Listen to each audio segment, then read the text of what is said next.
saya Larasati Dewi Rahayu. Saya dari program studi pendidikan biologi. Di sini saya ingin mempresentasikan tentang tugas mikologi. Yang pertama yaitu tentang number 1, fase-fase fungi.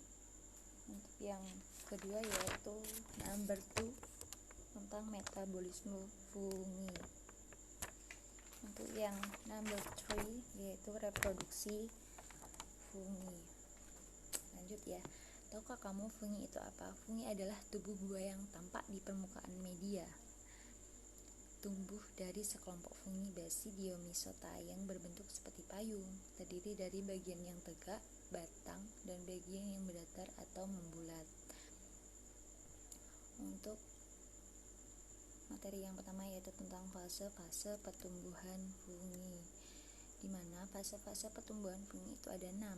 Yang pertama yaitu fase adaptasi, yaitu fase penyesuaian fungi di kondisi lingkungan yang baru, karena jumlah awal sel yang dipindah ke media baru mempengaruhi cepat lambatnya adaptasi tersebut. Yang kedua yaitu fase pertumbuhan awal, di mana mikroba mulai membelah dan menyesuaikan diri terhadap lingkungannya tersebut. Yang ketiga yaitu fase pertumbuhan logaritmatik, di mana fase ini mikroba membelah dengan cepat karena sudah menyesuaikan diri dengan lingkungannya. Oh ya, pertumbuhan ini dipengaruhi oleh pH. Untuk yang keempat, fase pertumbuhan lambat.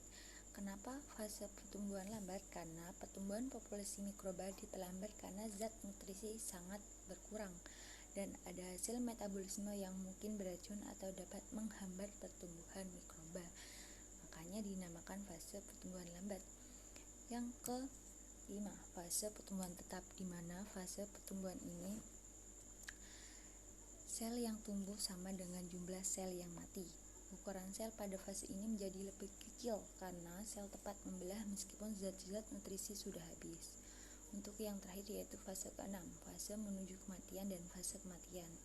Sebagian besar populasi mikroba mulai mengalami kematian karena nutrisi di dalam medium sudah habis, adanya zat beracun, dan habisnya energi cadangan makanan di dalam sel. Untuk yang selanjutnya, yang number 2, proses metabolisme, di mana proses metabolisme fungi yaitu ada karbon, nitrogen, dan senyawa lainnya. Oh ya, kalian tahu nggak metabolisme itu apa? Metabolisme adalah semua reaksi yang terjadi dalam organisme hidup untuk memperoleh dan menggunakan energi, sehingga organisme dapat melaksanakan berbagai fungsi hidup. Di sini ada metabolisme fungi yaitu glikolisis, aerobik dan anaerobik. Yang ketiga yaitu TCA atau siklus Krebs. Untuk selanjutnya yaitu reproduksi fungi. Di sini reproduksi fungi ada 2. Yang pertama yaitu cara aksesual dan yang kedua yaitu cara seksual. Di mana cara aksesual fungi, suatu individu baru dihasilkan dari duplikat genetik leluhur tanpa kontribusi genetik dari individu lain.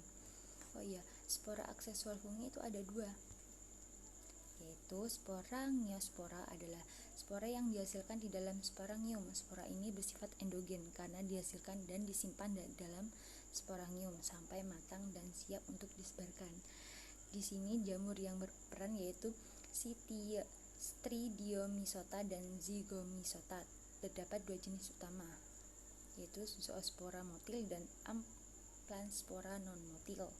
Yang kedua yaitu Conidia, adalah spora eksogen yang terbentuk pada ujung hifa yang disebut conidiofor, di mana memiliki dinding tebal. Spora ini disebut dengan Chlamydospora atau Chlamydoconidia. Yang kedua yaitu cara reproduksi seksual fungi. Ada 3, plasmogami, karyogami, meiosis. Plasmogami merupakan penyatuan fusion sitoplasma dari 2 sel induk tanpa penyatuan inti, sehingga terdapat 2 inti haploid dalam satu sel. Yang kedua yaitu karyogami, merupakan penyatuan 2 inti haploid sehingga membentuk inti baru atau zigot yang diploid. Yang ketiga yaitu meiosis. Meiosis merupakan pembelahan sel yang berproduksi kromosom menjadi setengahnya atau diploid menjadi haploid. Intinya hanya haploid dari meiosis ini umumnya dimasukkan ke dalam spora, disebut meiospora. Fungi memiliki berbagai metode untuk menyatukan dua inti haploid yang cocok. Beberapa memproduksi sel seksual gamet khusus yang dilepas oleh gametangia yang kemudian menyatu. Proses ini disebut dengan konjugasi gametangia. Spora seksual fungi. Ada zigospora, ada aspora, dan basidiopora. Baik, terima kasih. Itulah presentasi dari saya. Kurang lebihnya mohon maaf. Wassalamualaikum warahmatullahi wabarakatuh.